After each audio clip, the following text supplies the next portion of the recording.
sharing my screen. Let me know once you all see it.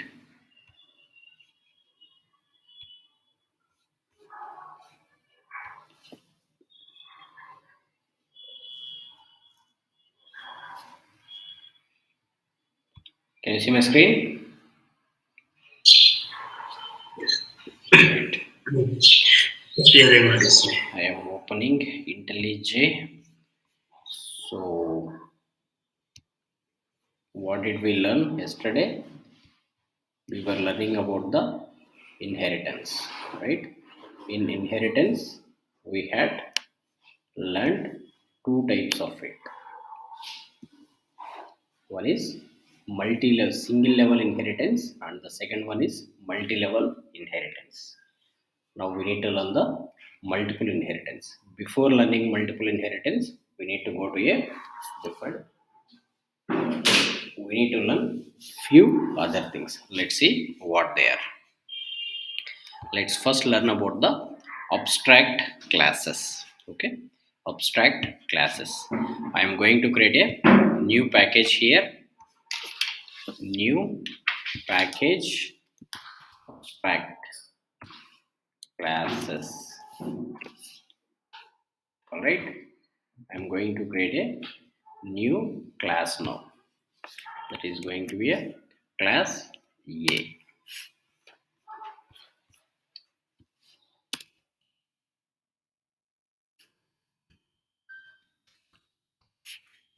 Void test.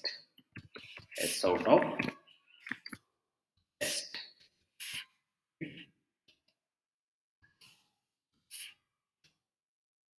SVM. What is this called as?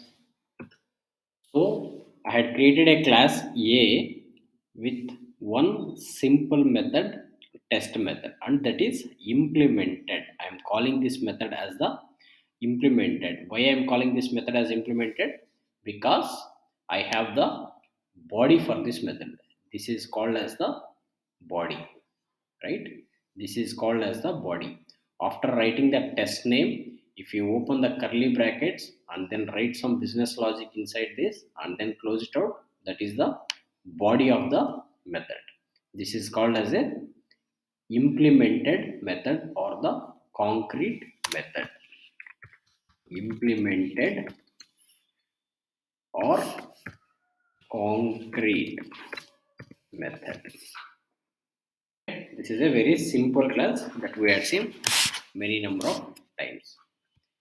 I am going to create another class now, class B.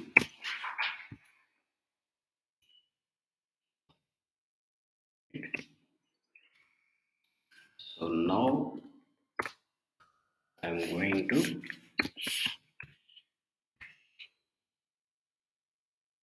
if you see this,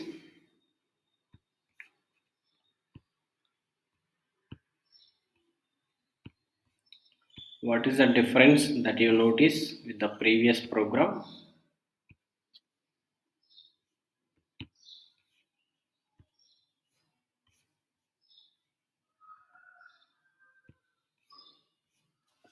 What is the difference with the previous program?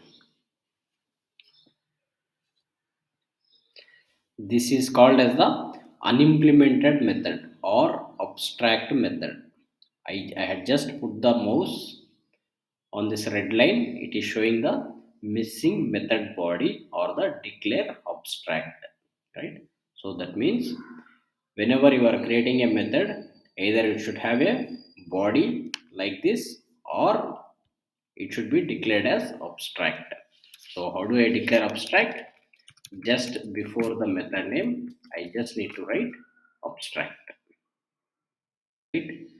And again it is saying red line. That means some still there is some error. What is that? Abstract method in non-abstract class. So whenever you have at least one abstract method, then that class should be also declared as abstract. Now all the errors had gone. So this is called as abstract method or unimplemented method or non-concrete method. Abstract or unimplemented or non-concrete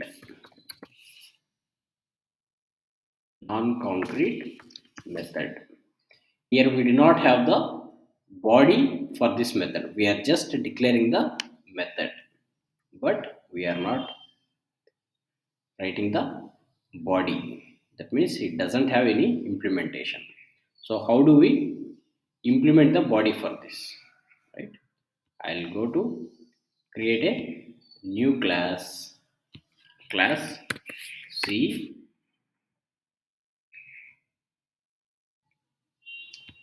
I'll extend the class B, right? So that's what our class was, right?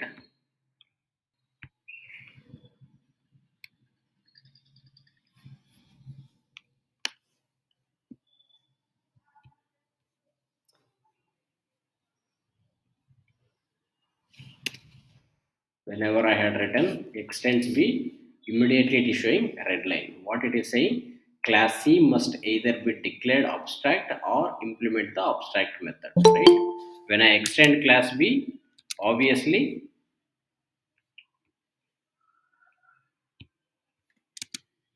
when I extend class B, obviously the class B has the test method, right? That's what we learned about the inheritance. All the members of class B will be inherited to class C here, right? When we are inheriting the same abstract methods, obviously this class also should be declared as abstract, or we should implement the methods. Let's choose the second option, that is to implement the methods. I'm just clicking on the red bulb here, implement methods, test method. Now you write whatever you want to write.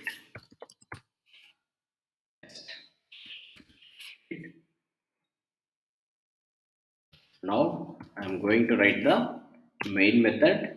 So what is the test method now?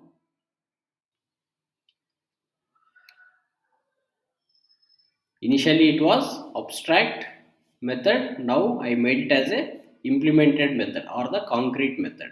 Now test method is what? Whether it is a static method or non-static method? It is a non-static method because there is no static keyword here. How do we call the non-static methods? By using the object reference. How do we create the object reference? C1 equal to new C. Now C1 dot test. Let's run the program. Right click on the editor, run option.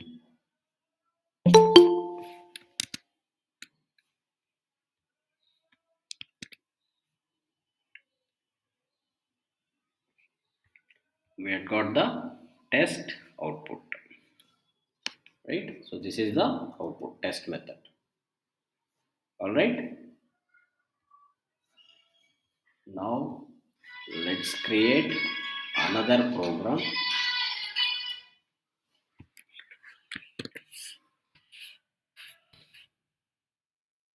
Likewise, we can create any number of abstract methods in a class. So I'll write, how do we create the abstract methods? By using the abstract keyword. Abstract void test1. Abstract void test. Abstract void test. So we have three different abstract methods. So obviously whenever there is a single abstract method, we need to declare that class also as a abstract class. Abstract. Now all the errors had gone. Right? Now I am going to create another class E, and I'll try to implement few of the methods from this. Class E extends D.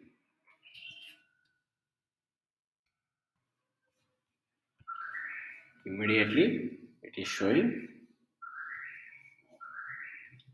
red color because either we need to declare this class as abstract class or we need to implement all the methods, right? So I will try to implement only one of them,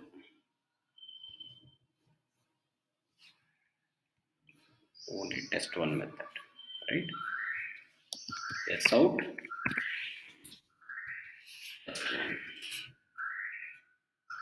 Now if you see, still it is giving the error because class E is inheriting three different methods, only one of them is getting implemented or concrete method.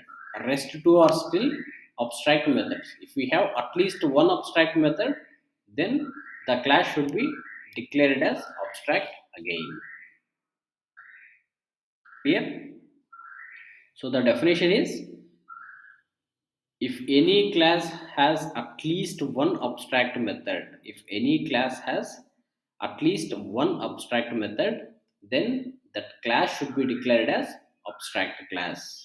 Then that class should be declared as abstract class. I'll write another class now, class F, and do extends E. Obviously, it gives the red line. Just click on the bulb and implement all the methods. Now, this time I am implementing all the methods. That's out of test2, and here that's out of test3. Write the main method. ESVM. So all the methods are non-static methods. How do I call the non-static methods? I need to have object created. F f1 equal to new f f1 dot test2 f1 dot test3 and f1 dot, let me put this just to keep the sequence here, f1 dot test1. Here you don't see test1, but still I am able to call the test1 method. Why? Because the test1 method is available in class E, that is already implemented in the class E, and the same method is getting inherited to class F. Clear guys? Any confusion? Try to run the program. Right click, run.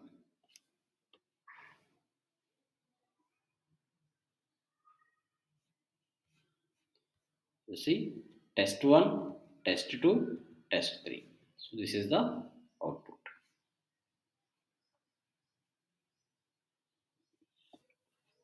So far we had seen all the classes either with implemented or non-implemented, all of them, right?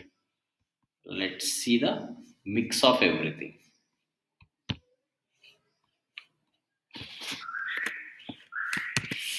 G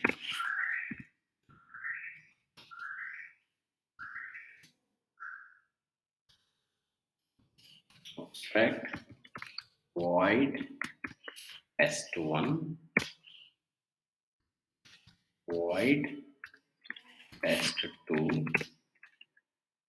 right? Out of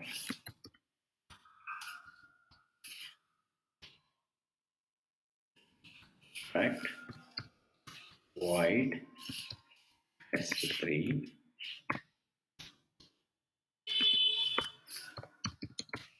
void test4.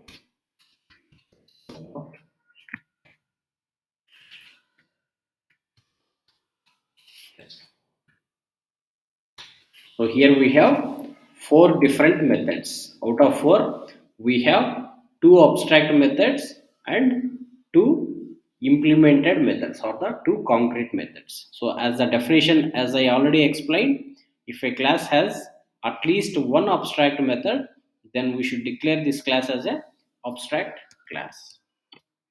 Now all the red lines are gone, right? Now I'll try to implement all these methods. New h class h extends g. Immediately it is giving the red line. Just click on the red bulb. You will see two options: implement methods or make h as abstract. Let's try to implement all of them. Now if you see, only it is saying test1 and test3, because test2 and test4 are already implemented in class G. Test1, test,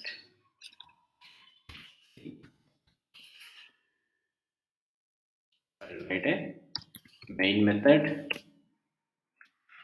All the methods are non-static methods, so I'll create the object h1 equal to new h1 dot test1, h1 dot test2, h1 dot test3, h1 dot test4. Let's run the program. Right click on the editor, click on run.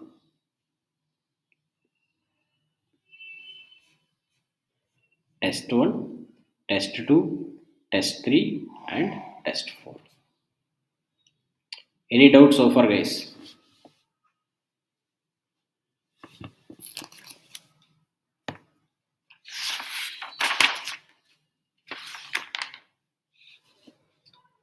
Everybody are able to follow? For the new joiners, it's okay. Even if you don't understand, just keep listening to it. If you can understand, it's really great. But if you don't understand, you don't have to worry. I'll have the backup classes for you, right? So you will get it soon. But for the existing batch, Prasad, Rajesh, Rupa, Teja, any doubts in this? So we had learned two types of classes. One is normal class and second one is abstract classes, right? One is normal class and second one is the abstract classes. So what is abstract? Why are we using this? Now we learned how this abstract works, right? What is the use case of this? Why we should learn this? What is the advantage of having the abstract methods and abstract classes? Is abstract is, as I mentioned, abstract is unimplemented, right? So what happens is, whenever we are writing a project or a class, right, I know that I need to create this class and I need to create this many methods. At this moment I know the implementation of only test2 and test4, what needs to be implemented, but I don't know what is the implementation for test1 and test3 at this moment. Today I don't know, but I want to have this functionality here. But I'll get the more clarity on these two methods later, probably after a week or maybe tomorrow, after 1 week or after 6 months or after 1 year, right? So to just have the placeholder of this, we leave those methods as the abstract methods. That means they are to be implemented in the future. So whenever we don't have any clarity on any methods to be implemented, we keep them as abstract methods, and then later whenever we get the clarity, we come back and we implement it.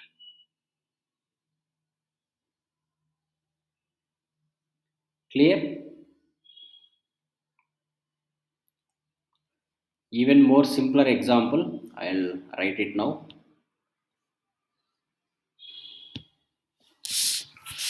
Very real time example where you can understand much easily. I'm going to create a class vehicle. So take any vehicle, what are the various things it will have? How many types of vehicles will have? Two wheelers, three wheelers, four wheelers, and there are 10 wheelers also, right? The heavy vehicles. So I'll just write void. So what are the various functions we'll have? Drive function will be there, right?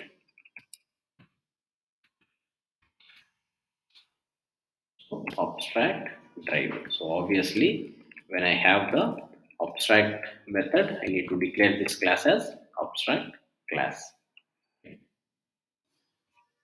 I'm going to create another class.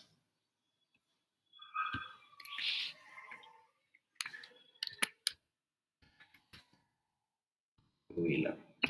Class name is two wheeler. Extends vehicle. Immediately it has shown the red line and red bulb. Clicking on the implement methods. So I'm going to implement drive. Right? Yes, so I'm a two wheeler.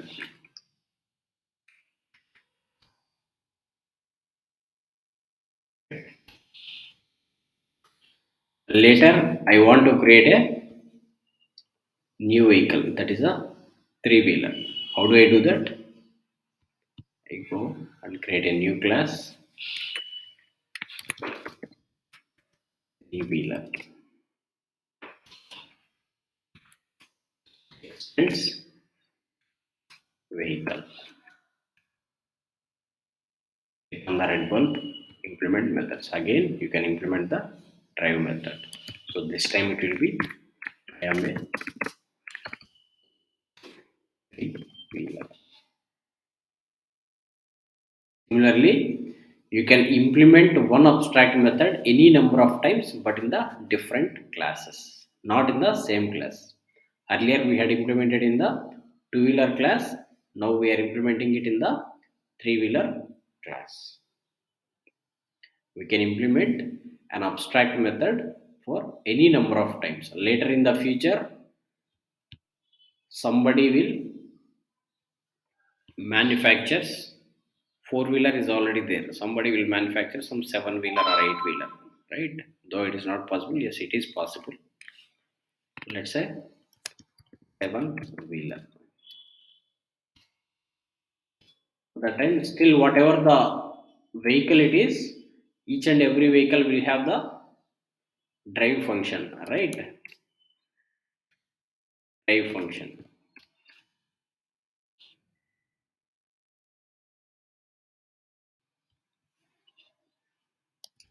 Yes, out. I'm a seven-wheeler.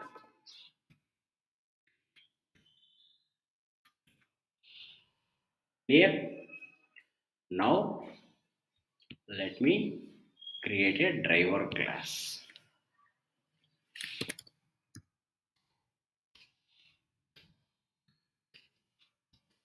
Yes, VM.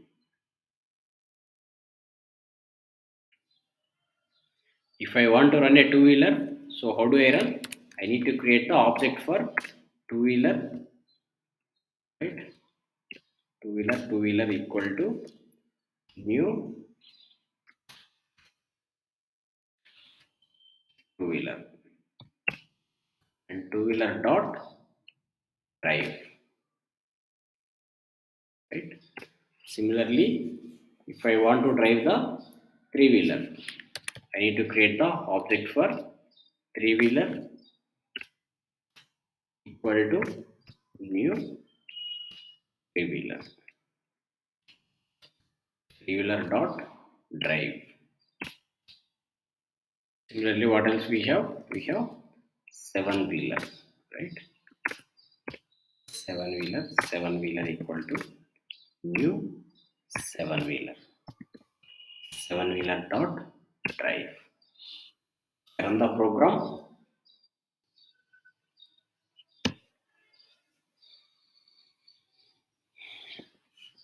First I am calling the two wheeler, and then the three wheeler, and then the seven wheeler. Clear, guys?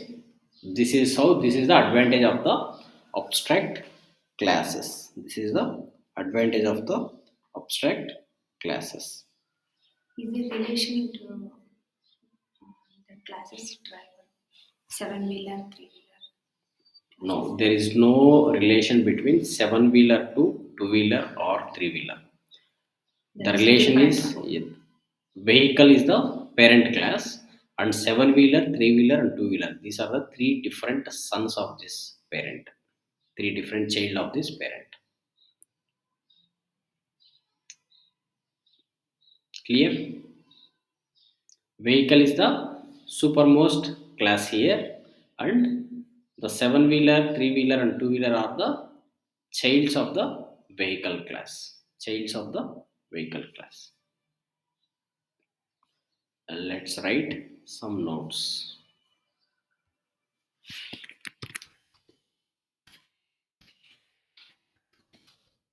Right.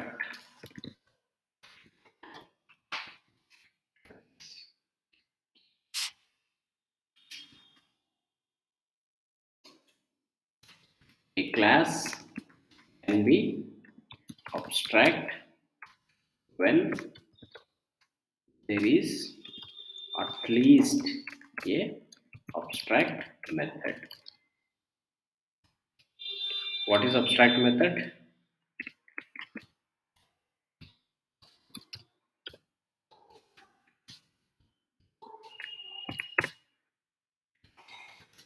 A method is not implemented, then it is called as abstract or unimplemented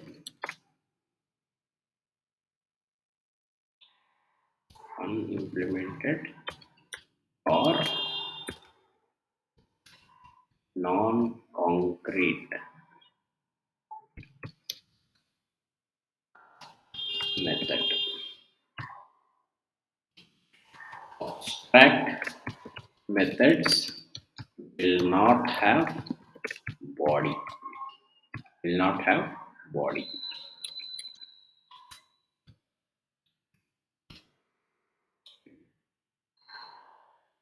A class can be abstract when there is at least a abstract at least a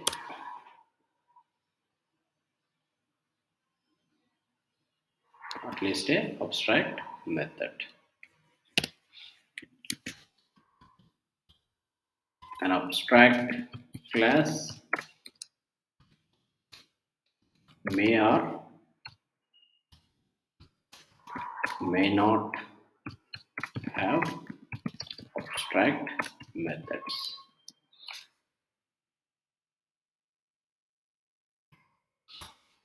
May or may not have abstract methods, but there is a single abstract method,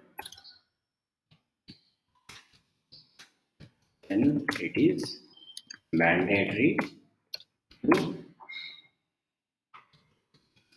declare the class as abstract class. What is the meaning of these two lines? An abstract class may or may not have the abstract methods, but if there is a single abstract method, then that is mandatory to declare the class as abstract. So, if you remember, so far we had seen all the classes which has at least one abstract class. So, all of them are declared as the abstract classes. What is the second point is we can still create a abstract class A B C D E F G H I. We still create a abstract class without abstract methods.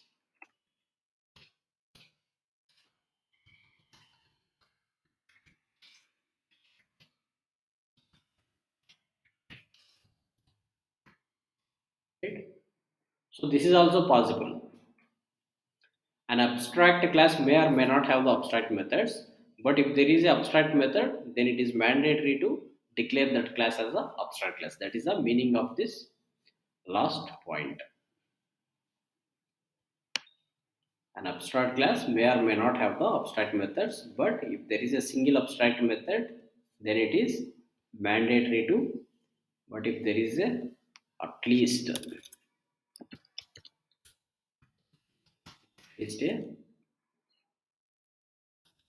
is one abstract method, then it is mandatory to declare the class as abstract class.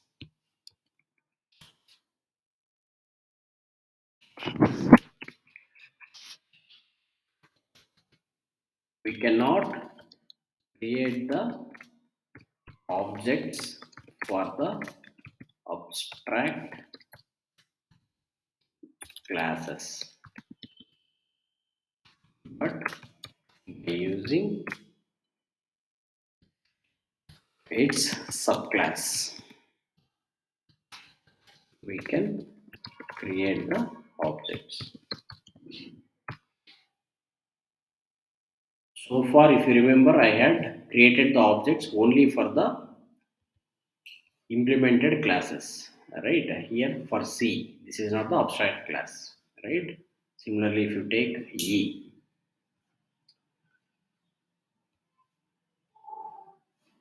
F, right?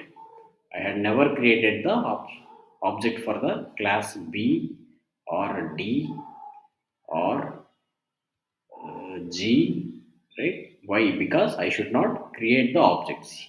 Let's see what happens if I try to create the object for the abstract class. I'm just creating I1 equal to new. This is a syntax, right? To create the object. It is giving the error because I is abstract and it cannot be instantiated. That means, if you remember, while executing this piece of code, there was a constructor that used to be executed, right? But abstract classes will not have the constructors. That is the reason this always gives the error. So we cannot create the object for the abstract class. Clear?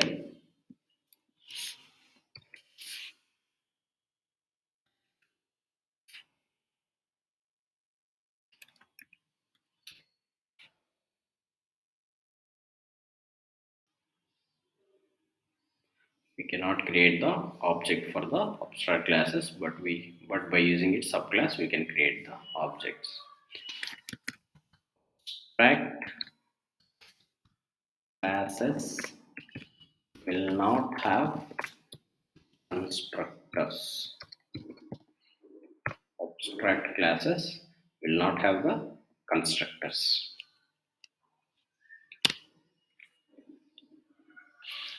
All right.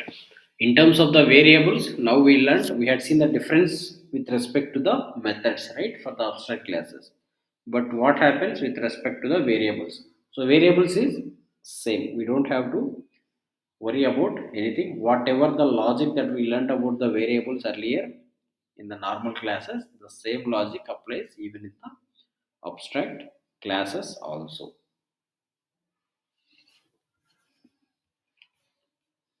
Okay. So we learned about the abstract classes. So two types of classes we learned. One is the classes where we have completely implemented methods, and then the abstract classes where we'll have both implemented and non-implemented methods. Right? Now there is something called interfaces. Interfaces. Let me create a new package for this.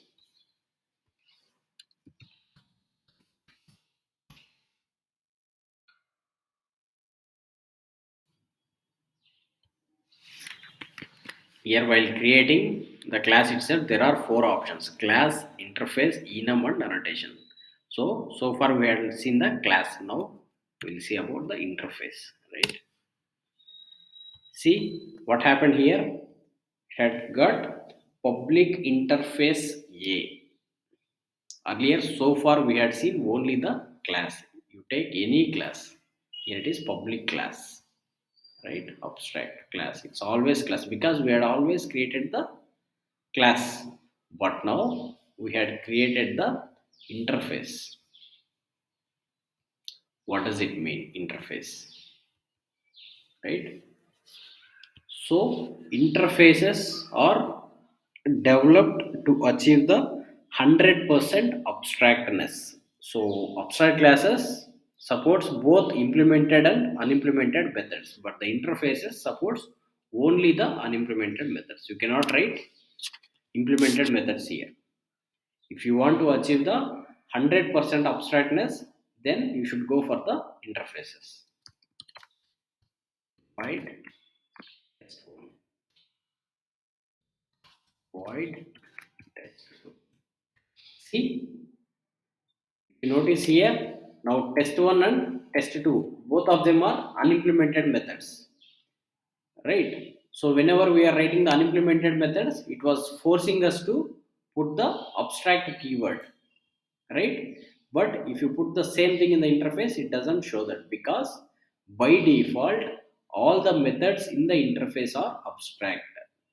By default all the methods inside the interface are abstract, so we don't have to separately mention the abstract keyword, right? So interfaces gives the 100% abstractness.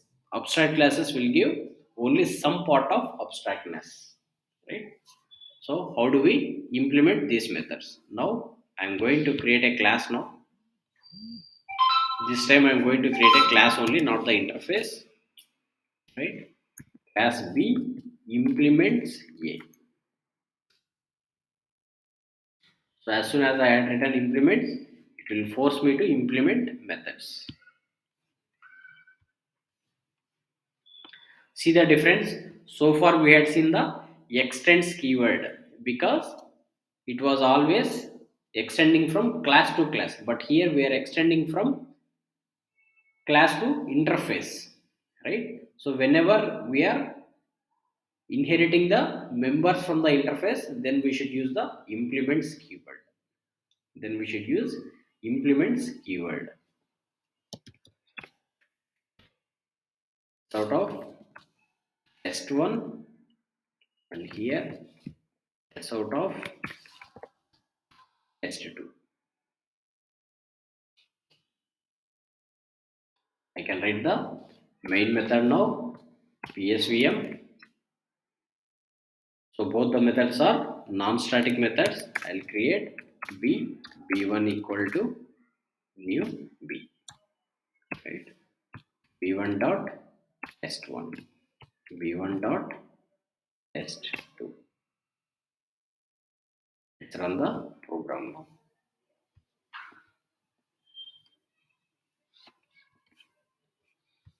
We have got the output as test1 and test2. I'm going to create another program. Again, this time it is going to be a class C. I'll implement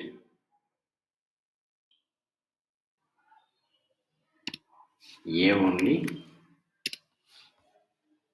but this time make C as abstract. See, now I am not implementing the methods now. That is the reason I had to make this class as abstract. I'll create another class now, D. Now if I want to inherit the members from class C, whether I should use implements or extends.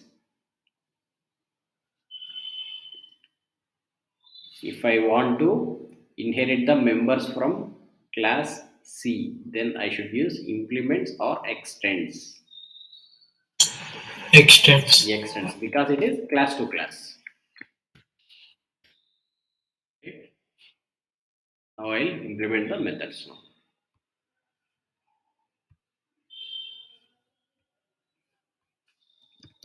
Sort of one. Here also I'm writing the body. A sort of test. And let the main method d d1 equal to new d d1 dot test1 d1 dot test2. We run the program. You'll see the output as test1 and test2.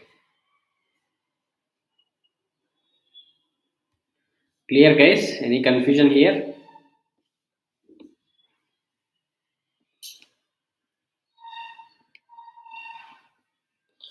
Or is it too much for today?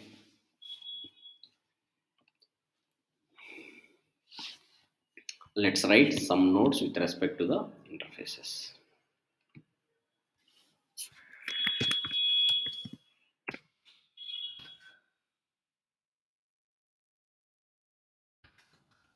If we want to achieve 100% abstractness, then we should go for interfaces.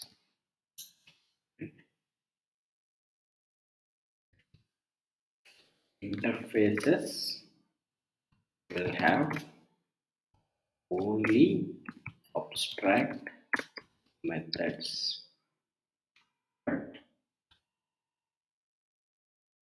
and not even a single implemented, single concrete method, I would say. Single concrete method.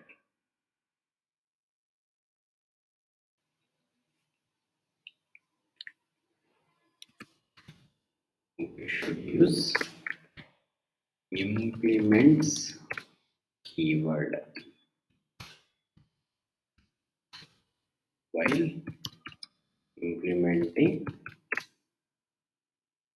interfaces.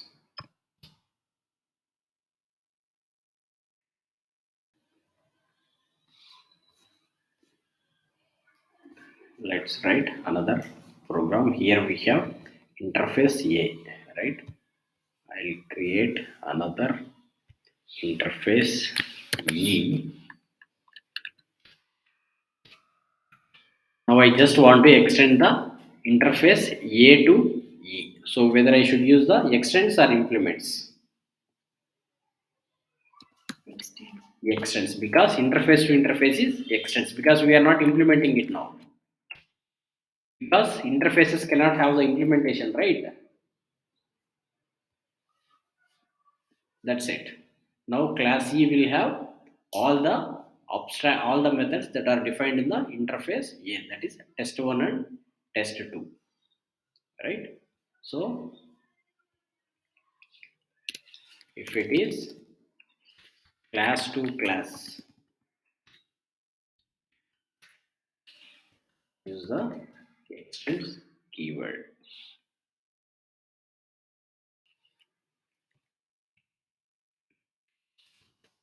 Class extends class.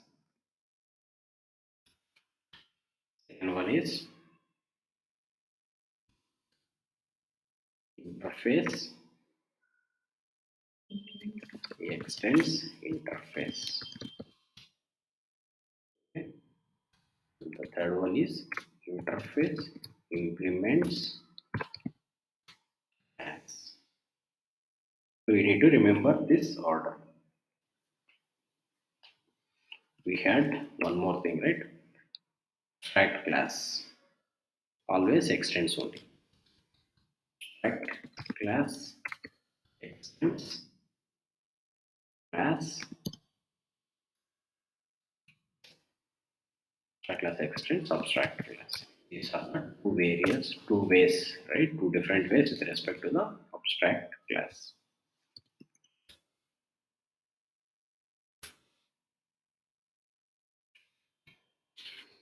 Very important to remember this.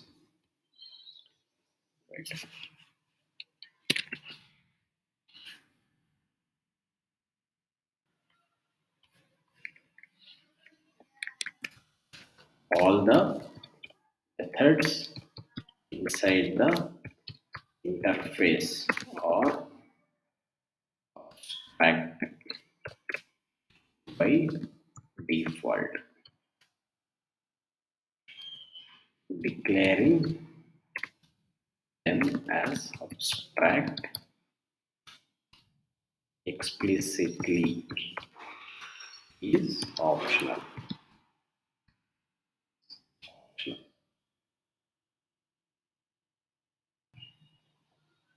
Not line number 9, it's class implements interface, right? Na?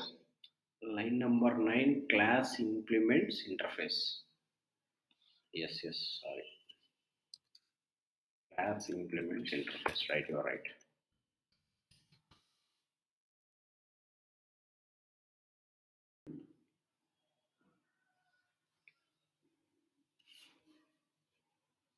Or public and abstract. We'll learn about public later, right? For now, this is what it is.